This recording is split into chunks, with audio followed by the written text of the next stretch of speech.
Wasn't there like a serial killer in the woods episode? Yes, Yes. there was a serial killer episode. And I mean, it turned nobody out there actually actually died, was, but and then it turns out there actually was an escaped serial killer on the island You know, somewhere. they have a lot of those like text to speech AIs now with like SpongeBob and Steven Universe. Like I really hope someone makes one for Chris. oh my god, that would be amazing. Oh man, that's our fire alarm going off. Oh, cool! There's a fire in your house. Probably. Or someone's cooking something in our oven because our fire alarm is the most sensitive fucking thing on the planet. Gage, you could probably vouch for that. Yeah. More sensitive than me? I don't know. My smoke detectors beep at like nothing. Let's see. Steven Universe is not the greatest show ever. I'm fine with Steven Universe. I don't think it's the best show either, but I like it. It's a show about lesbian space rocks. Yes. I like it. I think it's a good show. I think like when it comes to children's animated shows, Gravity Falls and Avatar: The Last Airbender are higher up for me, but I also think that Steven Universe did. The Last Airbender is flawless.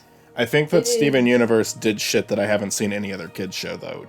I think it actually is like stand out.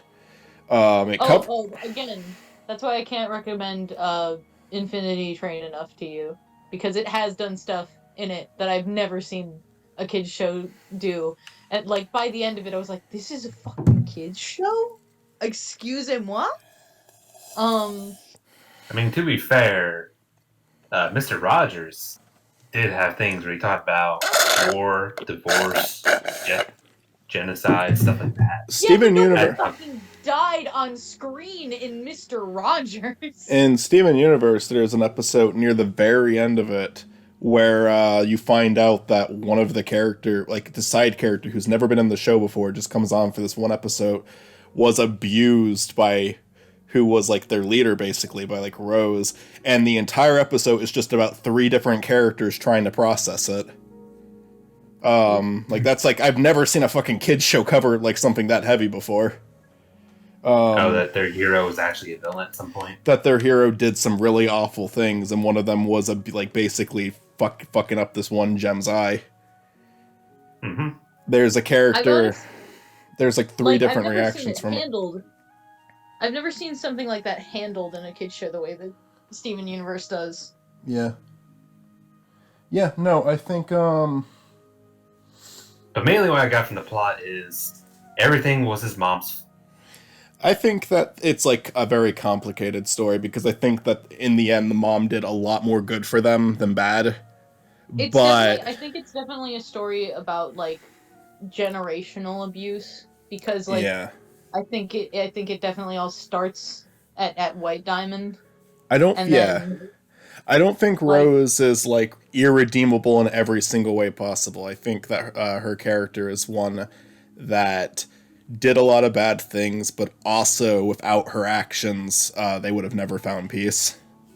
Yeah, I think like I think she is like flawed in many ways, but I do not think that she is ultimately evil or awful in any like. She was more of a brat, really. Yeah, and she also does an all-powerful brat.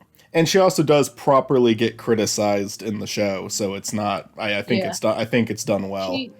She gets criticized, and she also evolves. Like one of the things like that people have said about the show, and that I think is really interesting, is like you're basically watching character development backwards. Is you're looking at like first through the lens of like the fully finished project of like a matured and stable like adult who is better than they were before, but then you work backwards and you see all the horrible shit they did before they could grow and be better. I think my biggest problem with the show, and the thing is, even though it is my biggest problem, there's a positive to it, is I do not like how the show has a big story set up and then it will take a 20 episode break to just do filler shit. They do that. They did that all the time. It's over now, so it's in the past, but they did it all the time. However, what that did result in was whenever there's an episode where the entire town is in peril, you do care because now you know every single character that lives in that town. They're not just background characters. They all have their own episodes. They all like. I do think it's effective. I just when I was watching it as it was coming out, and they set up a big story. It's like what they did with Rick and Morty. Me and Matt were talking about that last night. I don't love it when a show sets a story up and then decides, nah, we're doing this for a while. Mm-hmm. I think that's a personal preference though, not a actual like. I think that's a personal preference. Part of me likes it. Part of me doesn't like what you said. Like. Do you think they'll continue the Evil Morty thing? Probably. I think if you were... Sorry. Go ahead. Sorry, Mitzi. I think if you were watching... Oh, wait. Hold on. Who's talking first? You go. No, you go. Go ahead. Go ahead, Mitzi. Okay. I think when you are watching a show as it's coming out, it's more frustrating to have filler when you want to know something, like, really bad, and you, like, want the story revolved really bad. But, like, if you were to watch Steven Universe now, like, all the way through, and you were just able to, you know, watch it, binge it, like, episode after episode, it wouldn't be all that frustrating. I agree with that. But on another note, there are shows that I've watched as they were coming out that weren't like that. And I can give them... It's not that I'm going to, like, give Steven Universe a bunch of shit for that, but it is, like, I can give those other shows extra praise for not being like that. Like, the thing I saw that was the worst with filler was Naruto. I will probably never watch any like 500 plus episode. Don't watch it. It's a huge problem with anime is because they're like, it's based on a manga, but the manga's not finished, so waste time until the manga's finished. Yeah, Game of Thrones, except I don't think they ever finished Game of Thrones, and they decided to finish the show first. The books aren't finished. So, learn from the show's mistakes. Yeah. I'm a person who, like, weirdly enough, likes filler episodes. Not all the time, but, like, I like filler episodes because, like, they show you, like, hey, these people have lives and personalities outside of the world being in peril. I hate watching the same like events happen over and over again. That's what that's what you get in Naruto. You will watch the slaughter of the Uchiha family like again and again and again and again. Oh, something's different this time. Same thing again and again and again and again and again. Oh, something different happened again. Yeah, I don't know. I watched 20 episodes of that show, then stopped. I don't care. I'm just not gonna watch any show that has that many episodes. I mean that's not entirely true. I watch this. I still love The Simpsons, but I do have a cutoff point for The Simpsons.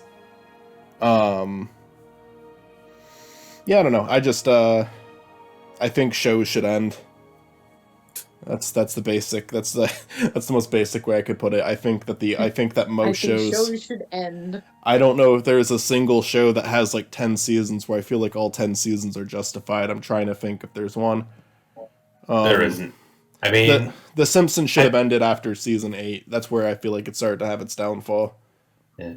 Do you know how many episodes like the fucking anime One Piece has? It's like 1,000, right? Too many. It's not 1,000 yet, but it's almost there. It's like they're like 980 or something. Yeah, it's a ridiculous amount. I remember someone saying there was like 700 episodes like 3 years ago, so I figured they were catching up.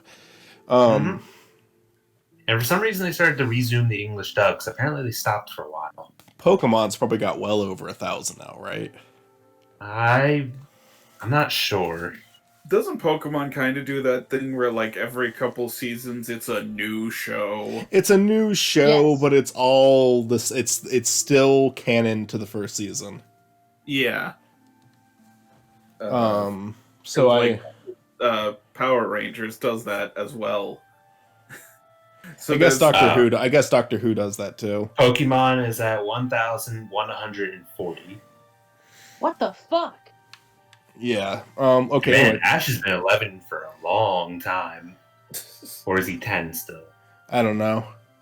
Know. Finally won the Pokemon At some point, League. he might have become 11 and 12. I remember seeing like a joke. It was like of Ash's Butterfree coming back. And he's like, Yeah. "Do I know you?" He's like, "Don't you remember? I'm your Butterfree that you released a long time ago." I was like, "Yeah, that was like 20 years ago." And then he wakes up from his coma. I feel like Ash perpetually being a kid, like eternally, is easier to swallow if you imagine every episode of Pokemon is one day. But still, he would- 1,140 days? He'd be a teenager by now. You'd be a teenager by now. Yeah, how many episodes did you say there were? 1,140. 1,140. And then there's movies too, and a lot of the movies take over the course of several days. Yeah. Well, even if the show was just, you know, Well, that'd be at it least starts 3. on his 10th birthday, and if we just count the show, 3 years and like 2 months have passed. So he's at least 13. I like how they got to the point where they wanted him to keep losing the Pokemon League. So the person that he fought against literally busted out 2 legendary Pokemon. Like fucking Darkrai, like Lapras or something like that. I think I should finish this quest. Yeah. And then we'll get back to this talk, because I'm pretty close to the end. I'm talking to Nels the Naughty still. Matilde.